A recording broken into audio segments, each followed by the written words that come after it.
everybody. I'm Susan Kimball here in the Portland Press Herald studio, and I'm joined by meteorologist Dave Epstein. We have had a spectacular fall, which makes me think we're going to pay for this come winter. Well, you know, maybe not.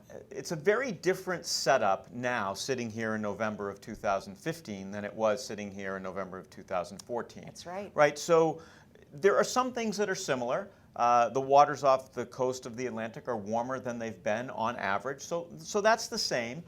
There's some conditions up in the Arctic that are similar, and there's also some conditions off the west coast that are similar. But the big thing that's really different is El Niño. And since we've spoken last, El Niño's really come on strong. This is one of the stronger El Niños that we've had over the past 50 years.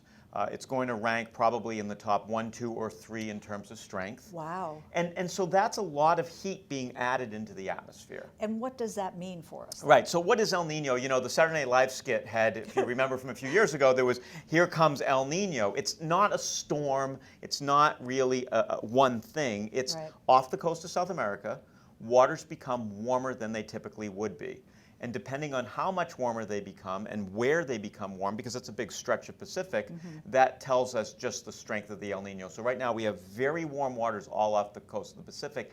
That actually starts to change the way the jet stream works. Okay. So we tend to have wetter and cooler conditions across the southern tier of the United States, but the northern tier generally has a milder weather regime during the winter. Right, and that's what the expectation is, I've been reading, for this year. That's right. But milder doesn't mean no snow, and it doesn't mean that, you know, you'll be able to go outside in your shirt sleeves, but we're not going to see the deep Arctic outbreaks we saw last year.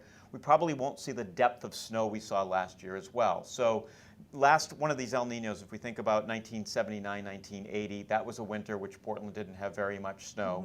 If you look back to 2009, 2010, which is a similar year to what we're seeing, Portland was slightly below average, but we still had some snow during that winter. How predictable is this? I mean, everybody says, okay, that's what we're expecting, but can we really count on it? Yeah, so I like to say it's pushing the odds in that direction. Yeah. Right, so if you think about average would be in the middle.